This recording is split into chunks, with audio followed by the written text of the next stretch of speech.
तीन लोक में चार हैं, मंगल शरण व श्रेष्ठ, अरहत सिद्ध व साधुगण, धर्म जैन जग ज्येष्ठ। तीर्थंकर जिन देव की, जिन वाणी को ध्याय, सर्वधर्म संक्षेप से, कहूँ चित्त हुलसाय। अनंत अनंत सिद्ध परमेष्ठी भगवान की, देवादिदेव आदिम तीर्थंकर श्री ऋषभनाथ भगवान की, वर्तमान शासन नायक श्री वर्धमान महावीर भगवान की, परम पूज्य आचार्य गुरुवर श्री विद्यासागर जी महाराज की, आचार्य श्री समय सागर जी महाराज की। प्रतिभव की हर एक आयु, भव परिवर्तन कर दुख पायु।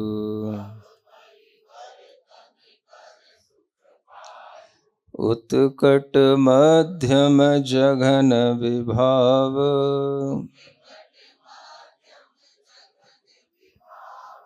विधि बंधन का वर्तन पाव। पंच परावर्तनों का यह वर्णन चल रहा है, जिसमें द्रव्य परावर्तन, क्षेत्र परावर्तन और काल परावर्तन का वर्णन सुन लिया है आप लोगों ने। अब ये आता है भव परावर्तन। इस छंद की एक लाइन में वो भव परावर्तन लिखा हुआ है और दूसरी लाइन में भाव परावर्तन लिखा है। इतना छोटा होता है, एक लाइन में ही सब आ जाता है।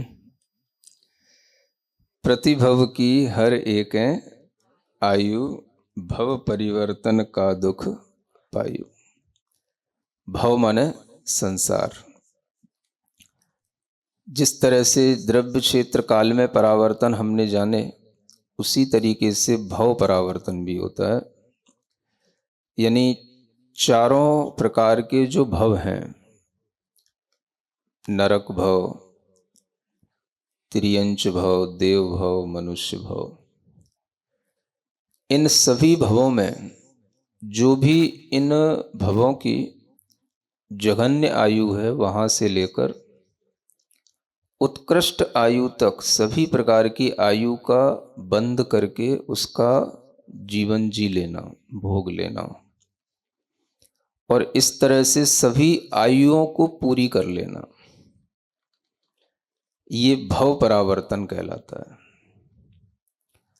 अब ये चार भव परावर्तन होंगे, चार गतियों के, जो भी जघन्य से लेकर उत्कृष्ट आयु हैं, उन सबको पूरा पा लेने पर चारों भवों की सभी आयु हैं, जघन्य से लेकर उत्कृष्ट तक सबकी पूर्ति कर लेने पर जो समय लगेगा वह एक भव परावर्तन पूरा कहलाएगा, है ना। बहुत अच्छा कार्य है ये,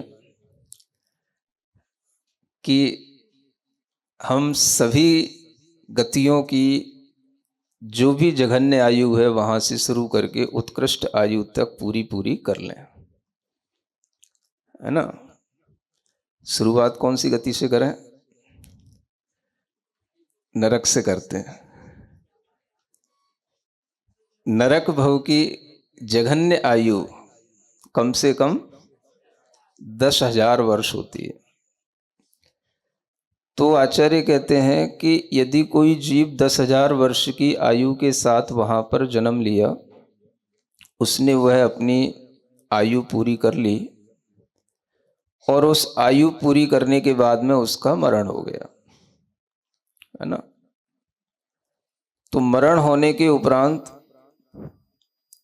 वह उस 10,000 वर्ष की आयु में जितने समय हैं, क्या सुना, एक एक समय मिलकर के ही तो 10,000 वर्ष बनेंगे। तो एक एक समय में वृद्धि करते हुए जितने समय मिलकर के 10,000 वर्ष में समय होंगे, उतने समयों तक, उतनी बार तक वह 10,000 वर्ष की आयु वाला नारकी बने। क्या सुना? हाँ, एक समय से लेकर 10,000 वर्ष तक जितने समय होंगे उतनी बार, है ना। यानी आप समझ सकते हैं कि एक अंतर मुहूर्त में ही असंख्यात समय हो जाते हैं। तो 10,000 वर्ष की उतने समयों तक वह 10,000 वर्ष के आयु वाला पहले नारकी बने। फिर क्या हो, इतनी बार जब कंप्लीट कर लिया, तब वह 10,000 वर्ष में एक समय की अधिक आयु वाला नारकी बने। फिर 10,000 वर्ष में 2 समय से अधिक आयु वाला नारकी बने। फिर कभी 10,000 वर्ष में 3 समय अधिक आयु वाला नारकी बने। फिर कभी 10,000 समय में 4 समय अधिक, 5 समय अधिक, 6 समय अधिक, ऐसे अधिक अधिक करते करते बहुत बार बनने के बाद में एक अंतर मुहूर्त अधिक होगा, फिर एक महीना अधिक होगा, फिर एक वर्ष अधिक होगा, और ऐसे अधिक करते करते जितनी भी नरक भव की आयु हैं वो सारी की सारी वह एक एक समय के साथ पूरी कर ले, क्रम से वृद्धि करते हुए। और कहाँ तक पूरी कर ले? 33 सागर की जो उत्कृष्ट आयु है वो सारी आयु वो भोग ले, तब एक नरक भव संबंधी चैप्टर क्लोज होगा, है ना।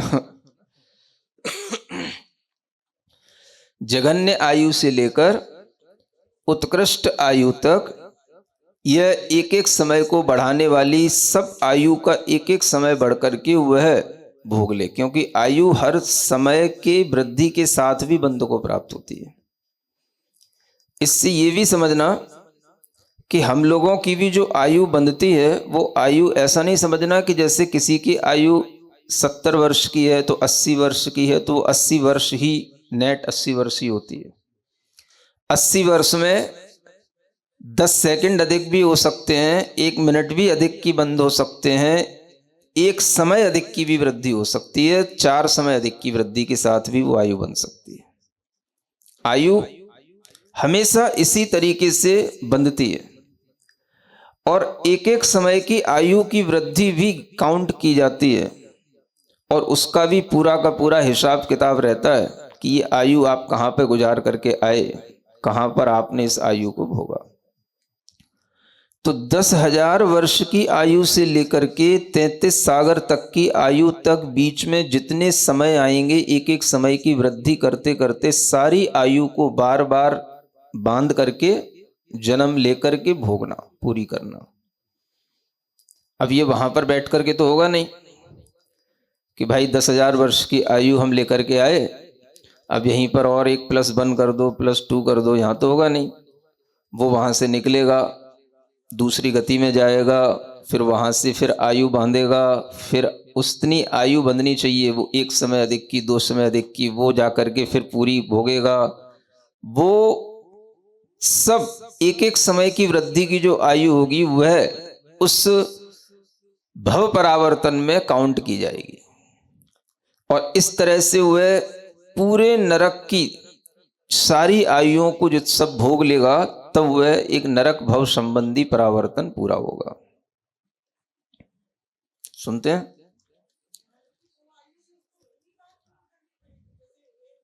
नहीं, वो आयु उसको केवल एक ही बार पूर्ण करनी। 10,000 वर्ष की आयु में जो समय है वो उतने 10,000 वर्ष की आयु के समय बराबर एक बार उसको पहले जन्म ले लेना है, फिर उसके बाद में 1 समय अधिक, 2 समय अधिक करते करते पूरी आयु 33 सागर तक की। इसी तरीके से जब वह त्रियंच आयु में जन्म लेगा, त्रियंच आयु के साथ त्रियंच गति में जन्म लेगा, तो क्या होगा?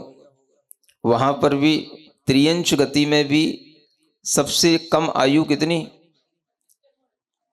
अंतर मुहूर्त। अब तो आप पढ़ लिख गए हो, उस अंतर मुहूर्त को भी और अच्छे से डिफाइन कर सकते हो। अंतर मुहूर्त का मतलब श्वास का 18वां भाग। तो श्वास के 18वें भाग में वह जीव जन्म लेकर के, और उस श्वास के 18वें भाग में भी जितने समय हैं उतने समय प्रमाण वह वहाँ पर उसी आयु के साथ जन्म लेकर के उन समयों के बराबर जन्म की संख्या पूर्ति करके फिर एक एक समय बढ़ाते हुए तिर्यंच आयु की भी जितनी मैक्सिमम उसकी आयु हो सकती है वो कितनी होती है? तो 3 पल्य की आयु होती है। पल्य और सागर ये 2 असंख्यात वर्षों को बताने वाले यूनिट होते हैं। पल्य इसमें छोटा होता है, सागर उससे भी असंख्यात गुना बड़ा होता है। तो त्रियंच की उत्कृष्ट आयु 3 पल्य होती है।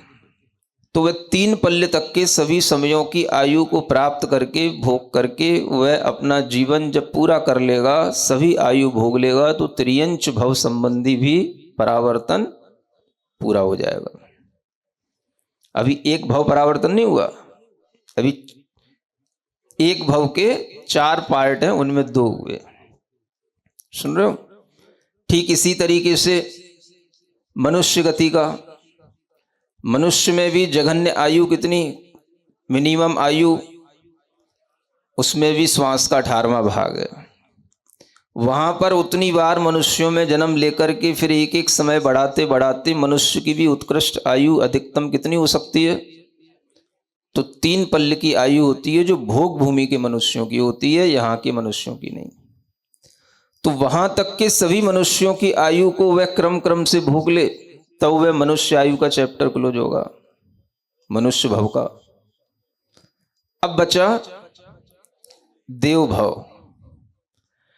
देव भव में भी वह जघन्य आयु 10,000 वर्ष की शुरू होती है, और 10,000 वर्ष में जितने समय है उतनी बार वह 10,000 वर्ष की आयु वाला देव बन करके फिर 10,000 वर्ष में 1 समय अधिक, 2 समय अधिक, 3 समय अधिक करते करते उसे भी आगे तक जाना है। सभी देवों की एक एक समय अधिक अधिक करके पूरी आयु भोगना है। कितनी भोगेगा वो? देवों की उत्कृष्ट आयु कितनी? 33 सागर। बहुत जल्दी बोलते तुम। देवों में उत्कृष्ट आयु कितनी है? 33 सागर। लेकिन 33 सागर की आयु के जितने समय है उतनी बार वो 33 सागर की आयु के साथ वहां जन्म नहीं ले सकता, क्योंकि जहां 33 सागर की आयु होती है वहां पर सर्वार्थ सिद्धि के देव वह एक भवावतारी होते हैं और अगले भव में उनकी नियम से मुक्ति होती है, इसलिए भव परावर्तन में उनकी गिनती नहीं आती।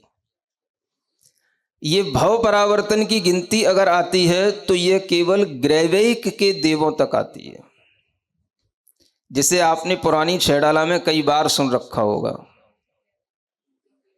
अंतम ग्रैवैक लौ की हद, पायो अनंत बिरिया पद। सुन रहे हो? बोला तो करो। जो अंतिम ग्रैवैक की हद है वो 31 सागर तक की हद है। वो हद माने हाँ, लास्ट लिमिट। तो वह 31 सागर तक की आयु में ही वह पर्यावर्तन वह इतने अधिक हो सकते हैं।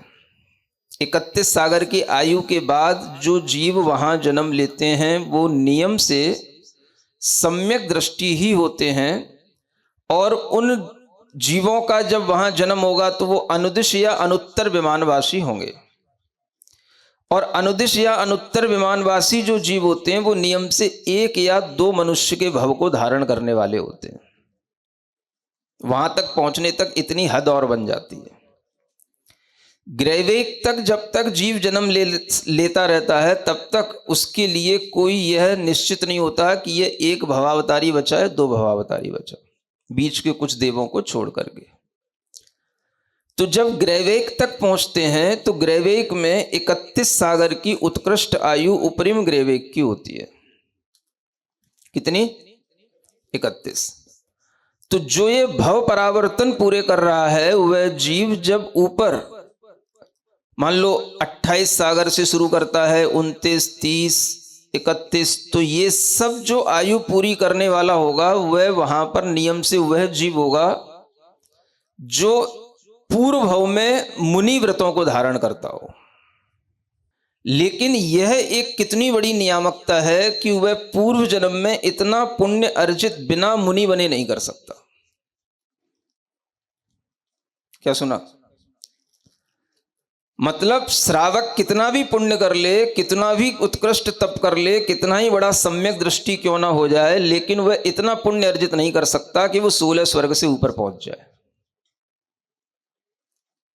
क्या सुन रहे हो? सम्यक दर्शन की महिमा गाने वालों थोड़ा सुनो। श्रावक कितना ही बड़ा सम्यक दृष्टि हो जाए, चाहे छायक सम्यक दृष्टि हो जाए, चाहे कितने ही बड़े बड़ी दर्शन विशुद्धि भावना भाले, चाहे कितने ही बड़े बड़े मुनि महाराज को आहार दान आदि वैया वृत्ति आदि कितना ही पुण्य अर्जित कर ले, लेकिन श्रावक कभी भी इतनी योग्यता, इतनी विशुद्धि हासिल नहीं कर सकता, इतनी उसकी लेस्या शुभ नहीं हो सकती और इतने उसके परिणामों में मंदता नहीं आ सकती कसाय की, जिससे कि वह उत्कृष्ट वह ग्रेवेक की आयु का बंद कर ले। ये कौन करेगा? ये मुनि महाराज करेंगे। सुन रहे हो? इस ग्राउंड से सोचने की कोशिश करो। मुनि महाराज के तप का, व्रत का उनकी आत्मा पर इतना प्रभाव पड़ रहा है कि वह तप और व्रत से होने वाला जो पुण्य है वह पुण्य ही उन्हें उपरिम ग्रेवेक तक ले जाने की सामर्थ्य दे रहा है। अब वह तप व्रत मिथ्यात्व के साथ भी हो सकता है और सम्यक्त्व के साथ भी हो सकता है। सम्यक दर्शन की बात करने वाले जो लोग हैं वो सम्यक दर्शन को महत्व देते हुए सम्यक दृष्टि श्रावक की जब बात करते हैं तो सम्यक दृष्टि श्रावक इतनी विशुद्धि क्यों नहीं प्राप्त कर पाता, इतना ऊंचा क्यों नहीं जा पाता कि वह 9वें ग्रेवेक में पहुंच जाए। क्या सुन रहे हो? बताओ तो। हम उस मुनि की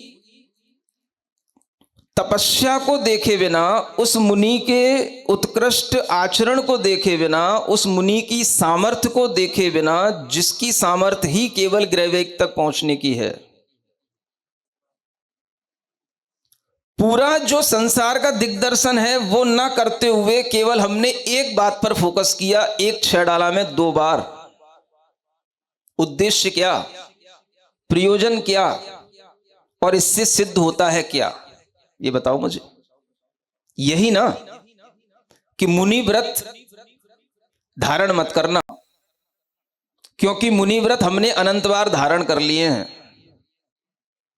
इसलिए क्या करना, सिर्फ सम्यक दर्शन की चर्चा करना, सम्यक दृष्टि बने रहना। सम्यक दर्शन से ही मोक्ष मार्ग होता है, मुनि व्रत से मोक्ष मार्ग नहीं होता। अगर उन मुनि व्रतों में कोई सामर्थ्य नहीं होती, मैं आपसे पूछ रहा हूं, अगर उन्होंने 31 सागर की सभी आयु के समय में जन्म ले लिया और मान लो उन्होंने 30 सागर से शुरू करके या 28 सागर से, अब ऊपर 22 से शुरू हो जाएगा वो, क्योंकि 16वें स्वर्ग की आयु 22 सागर की, उसके बाद के 19 सारे समय की पूर्ति कर ली। चलो मैं आपसे पूछता हूं, इसमें बुरा क्या है? क्या सुन रहे हो? अगर किसी ने अनंत बार मुनिव्रत धारण करके और अनंत बार ग्रेवेक में उत्पन्न हो गया तो उसने बुरा क्या किया? बोलो बोलो, उसने बुरा क्या किया? तुम्हें क्या दिक्कत हो रही भाई? उसने संसार का सुख छोड़ा, उसके अंदर इतनी सामर्थ्य आई, उसने तपस्या की ना, उसने स्वर्ग में अहमिंद्रों का पद पाया ना, अहमिंद्रों की शुक्ल लेस्या के साथ में सारा सुख भोगा ना। दिक्कत क्या? तुम्हें क्या दिक्कत हो रही? उसे अहमिंद्र कई बार बनना है, उसे कई बार अहमिंद्रों का सुख प्राप्त करना है, और अगर वह भव्य जीव होगा तो वो नियम से मोक्ष जाएगा, चाहे वो अनंत बार ग्रेवेक उपजा ले, चाहे 4 बार उपजा ले, चाहे 10 बार उपजा ले। अनंत काल तो सभी का हो गया है। तुम अनंत काल में कहीं नरक और निगोदों में पड़े रहे होगे, वो कम से कम ग्रेवेक के सुख तो भोग रहा है। आचार्यों ने कहा है सबसे पहले श्रावक को अगर अपना आदर्श बनाना चाहिए तो मुनि को बनाना चाहिए। आचार्यों ने कहा है, सागर धर्मामृत में लिखा है कि हर श्रावक भोजन करने से पहले यह सोचे कि मेरा वह कब दिन आएगा जब मैं मुनियों की तरह भोजन करूंगा। ये एक बहुत अच्छी बात लिखी हुई है। इतना आदर श्रावक के अंदर होता है तो वो गृहस्थ श्रावक कहलाएगा, तब उसका गुणस्थान बनेगा। चौथा और पांचवा, मुनि व्रत की निंदा करने वालों के कभी कोई पहले से आगे के कोई गुणस्थान नहीं बनते हैं। आखिर हम क्या बताना चाह रहे हैं? स्वरूप बताना है तो स्वरूप तो हम सबका बताएं ना, स्वरूप तो हम भी बता रहे हैं। 22 सागर से आगे ऊपर जिसको जन्म लेना है वह 22, 23, 24 सागर, 25, 26, 27, 28, 29, 30, 31 ये सब आयु कौन पूर्ण करेगा? इसकी सामर्थ्य केवल मुनि व्रत को धारण करके ही है। अब मैं आपसे पूछता हूं, एक शाश्वत नियम है, सुन रहे हो? कोई भी स्वर्ग कभी खाली नहीं रहते। क्या सुन रहे हो? अगर सब सम्यक दृष्टि होकर के ही और कुछ ही समय में मोक्ष को प्राप्त कर लेंगे तो फिर इन स्वर्गों में जो जीव हैं असंख्याते, इनकी भरपाई कैसे होगी बताओ? मैं आज उन्हीं मुनियों का सपोर्ट कर रहा हूं जो मिथ्यात्व के साथ तपस्या करते हैं, और मैं ये कह रहा हूं वो कुछ गलत नहीं कर रहे हैं, सही कर रहे हैं। सही गलत इस बात पर डिपेंड करता है कि आपका अभिप्राय क्या है। अगर आपके अभिप्राय में मिथ्यात्व है और आप उस अभिप्राय से मिथ्यात्व को नहीं छोड़ रहे तो यह गलती आपकी है। लेकिन यह जो तपस्या करने वाले होते हैं इन्हें अपने अभिप्राय का भी भान नहीं रहता, इतना भी उन्हें महसूस नहीं होता कि मेरा अभिप्राय गलत है, और वो अभिप्राय गलत रहा आता है। यह बात केवली के अलावा और कोई नहीं जानता। परिणामों की, भावों की इतनी सूक्ष्मता होती है, कर्मों के उदय की इतनी सूक्ष्मता होती है कि खुद हमें भी अपने अंदर के उस परिणाम का ज्ञान नहीं होता कि मेरा परिणाम किस भाव के साथ है, मिथ्यात्व के साथ है कि सम्यक्त्व के साथ है। आप लोग कभी दही बनाते हो? कैसे बनाते हो? एक तो वो होता है कि दही बनाना है, और एक कभी कभी दही बन भी जाता है ना अपने आप है? कैसे? शाम को तो दूध रखा था, सुबह तक देखा तो वो दही बन गया। हमने बनाया नहीं तब दही क्यों बन गया? क्या समझ आ रहा? सबको पता है बर्तन को साफ करके अच्छे से रखना, उसमें दूध उड़ेल करके गर्म करके अच्छे से रखना। सुन रहे हो? अब बर्तन साफ किया, और साफ करते करते भी उसमें, साफ किया तो साफ ही होना चाहिए ना वो। जब उसमें पानी डाल दिया, पाउडर डाल दिया, हाथ डाल दिया, कपड़ा डाल दिया, साफ कर दिया, उसके बाद भी उसमें क्या रह गया? कुछ रह जाता है ना, कुछ संस्कार। मान लो आपने उस बर्तन में कोई हींग का पहले उपयोग किया हो, समझ आ रहा है? या आपने नींबू का कोई उपयोग किया हो, और फिर बाद में आपने उस बर्तन को धो भी दिया हो और उसका कुछ उसमें सेंस रह गया हो किसी भी तरीके से, और फिर वह दूध आपने उसमें डाल दिया हो, तो क्या होगा?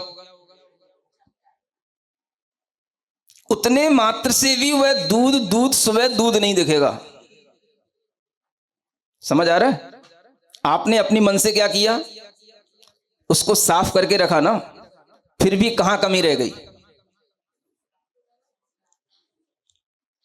ये समझा रहा हूं मोटी बुद्धि से मोटी बुद्धि वालों को, अगर समझ में आ जाए तो। समझ आ रहा है? हर काम अपने हाथ से करने का होते हुए भी वो हाथ का काम भी कहीं ना कहीं कमी के कारण से सामने उसके दुष्परिणाम आ जाते हैं।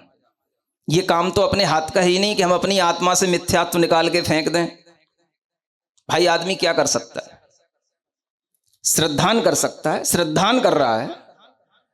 श्रद्धान भी हर तरीके से कर रहा है, जितना लिखा है उतना सारा कर रहा है, एक एक वचन को मान रहा है। देह और आत्मा को भिन्न जान करके अगर उसे कोई कोलू में भी पेल दे रहा है तो भी उफ नहीं कर रहा है। सुन रहे हो? क्या करे इसके अलावा वो? अब ये किसकी बलजोरी है? अगर उसके अंदर कहीं कोई मिथ्यात्व की गंध रह गई तो ये उसके परिणाम की कमजोरी नहीं है, ये उसके पुरुषार्थ की कमजोरी नहीं है। ये कमजोरी किसकी है? उसके किसी कर्म का जो गाढ़ संस्कार जो उसके भी अनुभव में नहीं आ रहा है, वह उस कर्म का फल है जो उसके साथ ग्रैवेक तक भी चला जाता है। कर्म विज्ञान पढ़ोगे तब समझ आएगा, पहले कर्म कांड पढ़ना चाहिए, तब समझ में आएगा स्थिति बंध क्या होते हैं, अनुभाग बंध क्या होते हैं, कैसे वो अनुभाग बंध और स्थिति बंध टूटते हैं, किन परिणामों से, किन भावों से उन स्थिति और अनुभाग के ऊपर प्रहार होता है, कैसे उनके कांडक घात होते हैं, कितनी बड़ी प्रोसेस होती है, कैसे ध्यान किए जाते हैं, और कौन सी वह चीज रह जाती है जो उन परिणामों में इस तरह के सम्यक दर्शन की उत्पत्ति नहीं करा पाती है। ये सब भीतरी उस कर्म का खेल है।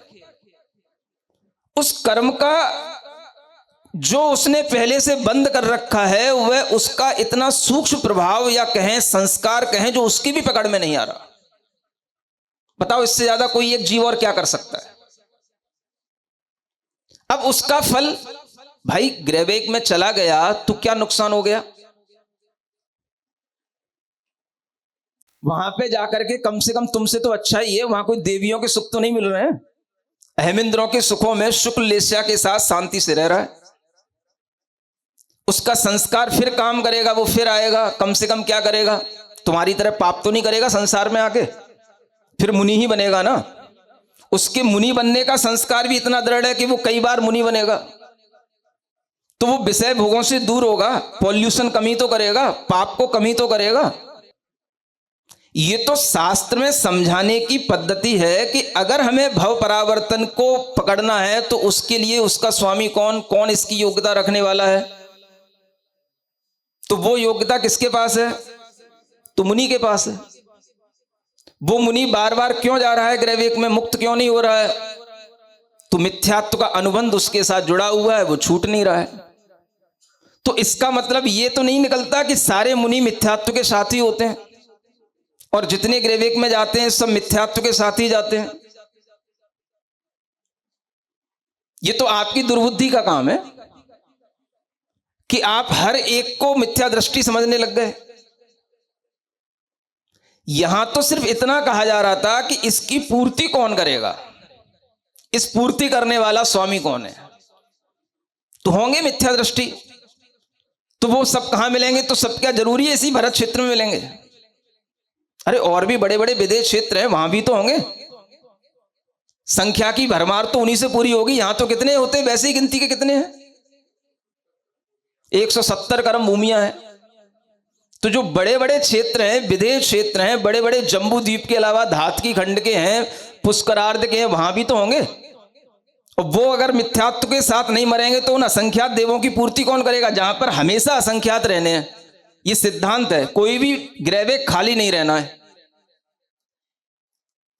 सुन रहे हो कि नहीं? हर बच्चे बच्चे की जबान पर ये जुमला सुन रखा है मैंने। भाई इसका मतलब क्या है, कहना क्या चाह रहा है तू? इतना श्रेष्ठ हो गया कि तू हर मुनि के सामने भी ये बात कहने लग जाए कि मुनिव्रत धार अनंत बार ग्रैवेक उपजाओ। जब देखो तब क्वेश्चन किए जाते, यही प्रश्न सामने आ जाता है। क्या जवाब दूं 1 मिनट में, 2 मिनट में? थ्योरी तो समझो क्या है। भव परावर्तन का वर्णन है। भव परावर्तन में कौन से जीव वहां पर उस परावर्तन के स्वामी होंगे, तो ये होंगे। इसका मतलब ये तो नहीं है कि सारे जीव भव परावर्तन ही कर रहे हैं। बुद्धि समझ में आ रही कि नहीं आ रही? बुद्धि सही हो रही कि नहीं हो रही? हाँ? तो जब हम किसी चीज का स्वरूप बताते हैं तो स्वरूप में जो स्वरूप है वो सारा आ जाता है। अब हम पूरा स्वरूप ना बता करके हमने केवल उतना ही चीज बताने की पहले एक गलती की। पंच परावर्तन का स्वरूप तो नहीं बताया। ये स्वरूप कहां मिलेगा? ये नई छेड़ाला में मिलेगा।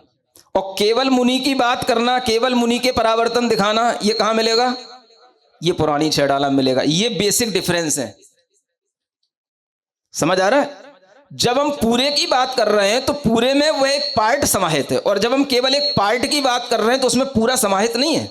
वो आप लोगों के लिए उतना ही ज्ञान देना चाह रहे हो जिसके कारण से लोगों के अंदर मुनि व्रत से विरक्ति आए। क्या मुनि व्रतों के साथ में सम्यक दर्शन नहीं होता? क्या यह सिद्धांत नहीं है कि जैसे ही कोई मुनि व्रत धारण करता है तो एक साथ सम्यक दर्शन भी हो जाता है, एक साथ सप्तम गुण स्थान भी हो जाता है? इसकी तो कोई चर्चा नहीं है।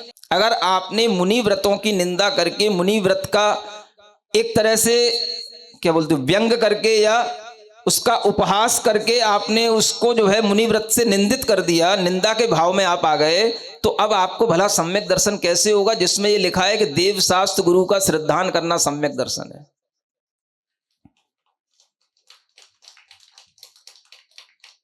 बताओ कैसे करोगे? तो गुरु का करेंगे, बस वो आचार्य कुंद एक गुरु हुए हैं, बस उन्हीं का श्रद्धान करेंगे, बाकी सब जितने भी हैं सब मिथ्या दृष्टि हैं। तो ऐसे श्रद्धान से तुमको सम्यक दर्शन हो जाएगा? ये लिखा गया है कि केवल एक आचार्य कुंद ही सम्यक दृष्टि रहे हैं। उनको किसने सम्यक दृष्टि घोषित कर दिया? मैं तुमसे पूछता हूं, कौन से ग्रंथ में लिखा है कि वो सम्यक दृष्टि थे? और उनके अलावा जितने भी हैं वो सब मिथ्या दृष्टि है। ये किस ग्रंथ में लिखा हुआ है? आपको केवल आचार्य कुंद के अलावा आचार्य जयसेन, वीरसेन, जिनसेन, पूज्यपाद, अकलंक, समंत भद्र कोई भी समझ नहीं आ रहा है।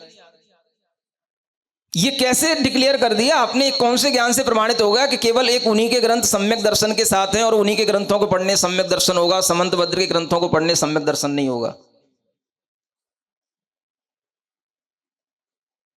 तो सबसे बड़ा मिथ्यात्व तो आपके अंदर भर रहा है और उसी मिथ्यात्व की ये परिणतियां हैं जो वीतराग विज्ञान के नाम से दुनिया में प्रचारित की जा रही है।